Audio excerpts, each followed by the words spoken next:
kita akan belajar bersama-sama materi tematik tema 1, subtema 4, muatan pelajaran bahasa Indonesia tentang perkembangbiakan tumbuhan. Silakan kalian menyiapkan buku bahan belajar daring, buku paket, dan alat tulisnya ya. Yuk, sebelum kita memulai pembelajaran hari ini, marilah kita berdoa dan membaca basmalah bersama-sama. Bismillahirrahmanirrahim. Baik anak-anakku, sebelum kita masuk ke dalam materi, Eka ingin merevisi buku bahan belajar daring kalian terlebih dahulu. Di dalam buku kalian di subtema 4 bertuliskan perkembangan kehidupan. Silakan kalian ganti menjadi perkembangbiakan tumbuhan. Sudah kalian ganti? Baik, Eka lanjutkan ya.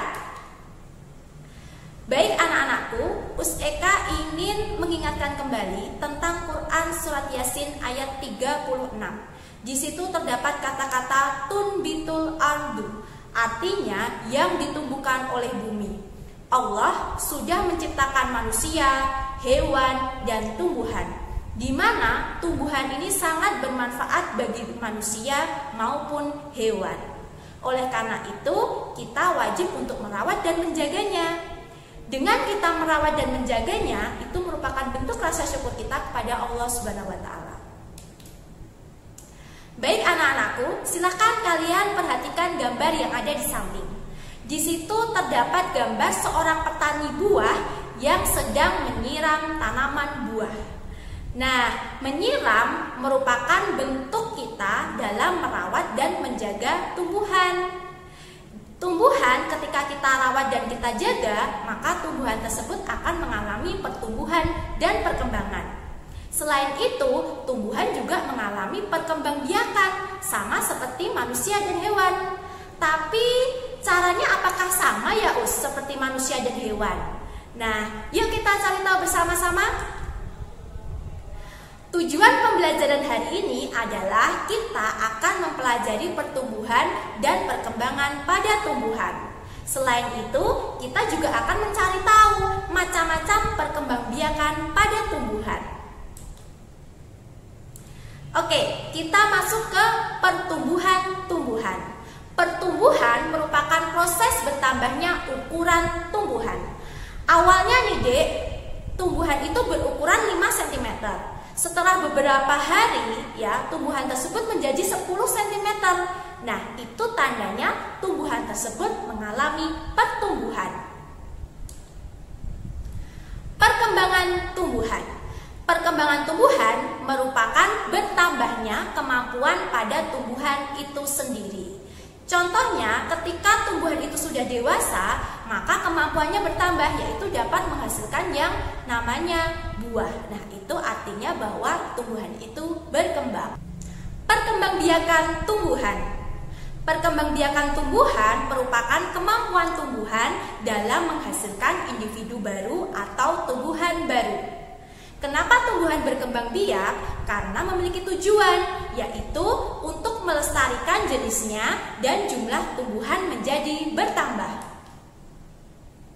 Perkembangbiakan tumbuhan tidak sama seperti perkembangbiakan hewan dan manusia. Tetapi perkembangbiakan tumbuhan dibagi menjadi dua, yaitu perkembangbiakan secara alami dan perkembangbiakan secara buatan. Lalu perbedaannya apa ya Ustazah? Ya, perbedaannya perkembangbiakan alami yaitu perkembangbiakan tanpa adanya bantuan manusia. Jadi tumbuhan itu dapat berkembang biak sendiri Dek. Tetapi sedangkan perkembangbiakan buatan, tumbuhan tersebut berkembang biak dengan bantuan manusia. Perkembangbiakan alami. Perkembangbiakan bunga.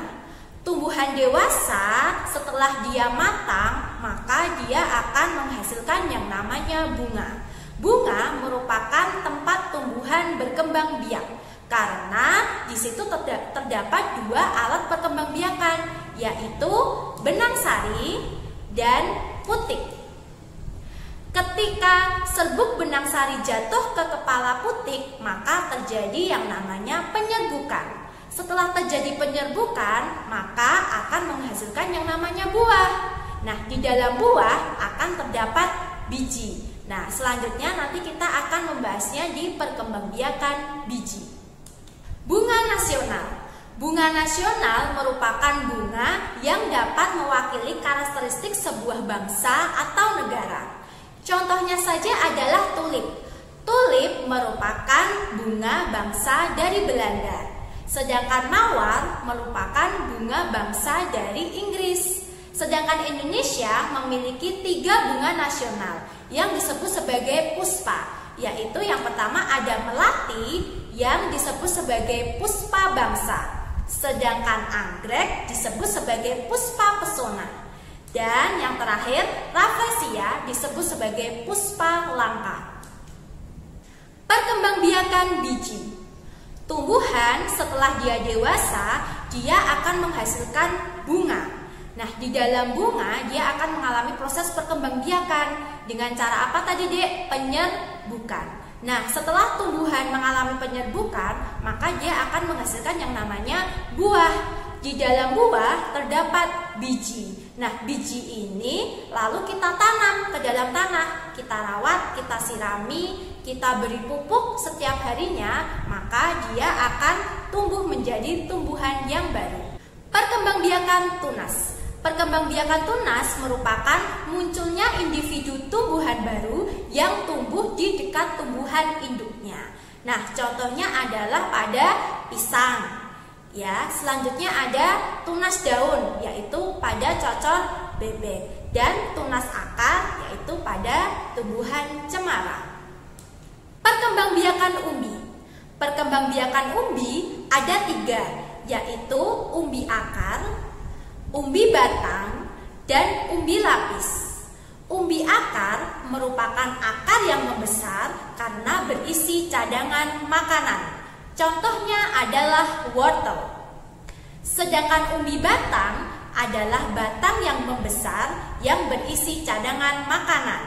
Contohnya adalah kentang. Umbi lapis adalah pangkal daun yang tersusun secara rapi dan rapat serta berlapis-lapis. Contohnya adalah bawang merah.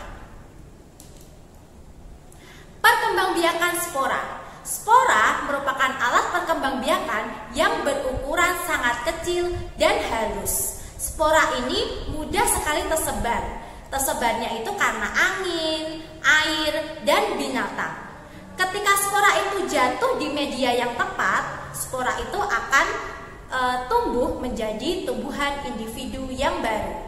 Contoh yang mengalami perkembangbiakan spora adalah tumbuhan paku dan lumut. Perkembangbiakan geragi atau stolon. Perkembangbiakan ini merupakan perkembangbiakan di mana batang yang tumbuh menyamping dan di ruas-ruasnya itu tumbuh bakal tanaman baru atau individu baru. Contohnya pada rumput teki dan stroberi. Perkembangbiakan buatan. Mencangkok tanaman. Mencangkok tanaman merupakan cara mengembangbiakan tanaman yang mudah dan murah. Mencangkok tanaman sendiri juga ada keuntungannya, yaitu yang pertama adalah mutu tanaman lebih baik daripada induknya. Yang kedua, proses pertumbuhannya juga akan lebih cepat. Nah, mencangkok tanaman merupakan cara mengembangbiakan tanaman di mana kita mengelupaskan bagian dahan atau cabang batang pohon. Nah, setelah kita kelupas, lalu kita tutupi dengan tanah yang subur. Setelah kita tutupi dengan tanah yang subur, kita bungkus dengan serabut kelapa atau plastik. Nah, setelah itu kita tunggu 1-2 bulan sambil kita sirami pagi dan sore hari. Setelah itu akan muncul akarnya, Dek. Setelah muncul akarnya, lalu kita potong cabang atau dahan tersebut dari induknya, lalu kita tanam di media tanah. Perkembangbiakan stek. Stek merupakan perkembangbiakan yang dilakukan dengan cara menanam bagian tertentu dari tumbuhan.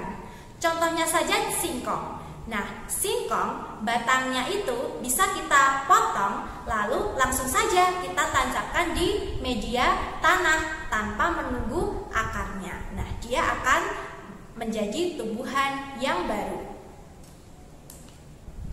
Menempel atau okulasi. Okulasi merupakan perkembangbiakan yang dilakukan dengan menempelkan sepotong kulit tanaman yang bermata tunas dari suatu tanaman kepada tanaman yang lain. Baik anak-anakku, Eka ingin menjelaskan mengenai tugas mandiri yang akan kalian kerjakan di buku bahan belajar daring. Nah, silakan kalian cari gambar tumbuhan, baik itu di internet, di buku, di majalah, di koran, atau bisa kalian foto sendiri. Nah, setelah itu gambar tersebut kita tempelkan di buku bahan belajar daring kalian. Nah, setelah ditempelkan, kalian identifikasi kira-kira tumbuhan tersebut berkembang biaknya dengan cara apa ya? Nah, kalian tulis di situ. Itu ya Dek ya, cara mengerjakan tugas mandiri yang ada di buku bahan belajar daring. Baik anak-anakku, itu tadi materi yang sudah Eka sampaikan. Semoga bermanfaat ya, tetap semangat dalam belajar. Mohon maaf apabila masih ada kurang dan salahnya. Sampai bertemu di video pembelajaran selanjutnya. Wassalamualaikum warahmatullahi wabarakatuh.